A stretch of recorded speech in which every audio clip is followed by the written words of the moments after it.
Welcome back.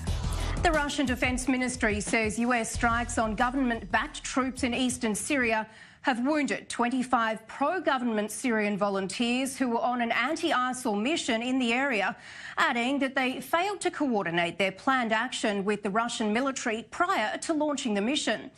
The ministry also released a statement saying the incident again shows that the US is maintaining its illegal presence in Syria, not to fight the Islamic State group, but to seize and hold Syrian economic assets. Meanwhile, the US-led coalition has a different version of what happened. I24 News defence correspondent Daniel Semach has more.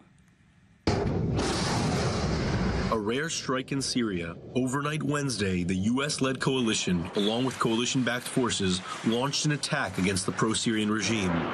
Around 100 pro-regime soldiers were killed in the attack. The U.S. official statement contends that the strike was defensive. In defense of coalition and partner forces, the coalition conducted strikes against attacking forces to repel the act of aggression against partners engaged in the global coalition defeat Daesh mission. Specifically, the U.S. official statement suggests that it repelled a large-scale attack.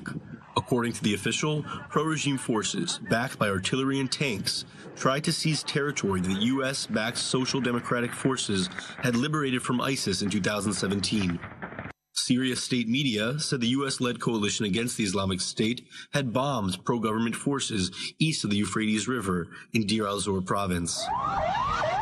Elsewhere in Syria, for the third consecutive day, Syrian regime warplanes bombarded the rebel-held region of eastern Ghouta with strikes.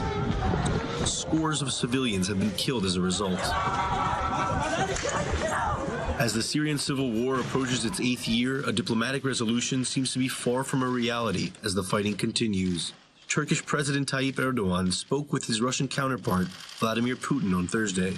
The two agreed to hold talks in Istanbul, along with an Iranian delegation. Erdogan reportedly also said that Turkey won't sit at the negotiating table with President Bashar Assad. The question becomes, how will Syria respond? And will this new round of talks bring progress or further disappointment? Daniel Semach, I24 News. We're now joined from Washington, D.C. by Matthew Brodsky, who's a Middle East and geopolitical analyst. Matthew, thank you for your time. We're hearing from Russia that Syrian volunteers were conducting an anti-ISIL operation when they were attacked by anti-ISIL coalition. What's going on there? Well, I mean, that's just simply not true. The coalition had been observing the force building up, the Syrian force, comprised of whoever it was, whether it's Syrians, whether it's Russian volunteers, whether it was Iranians.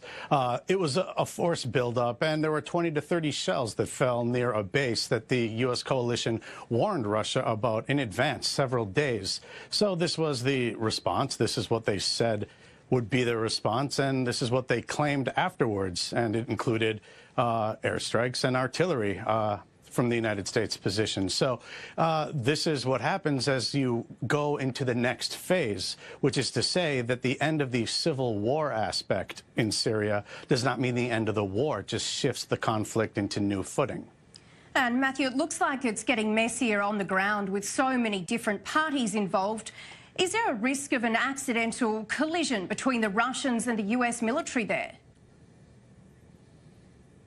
There's always that risk. But, I mean, first, what you have is, since we're in a new situation with pretty much the defeat of ISIS, all of the main powers, the regional and international powers, are trying to find out where everyone else's red line is. And this could be Russia probing the United States. Something similar is happening up in northwestern Syria when it comes to Manbij, and whether Turkey and the U.S. are going to get into a who blinks first contest. And, of course, this is also happening in southwestern Syria, where Israel has consistently used and enforced its red line. So I think there's a possibility of something mistakenly happening, but I think everything is being done right now quite deliberately to see where everyone else is standing and what positions they're going to take going forward, because this is how the war will unfold for the foreseeable future. And Russia says the US isn't fighting ISIS, but is actually pursuing economic interests instead. What's your take on that?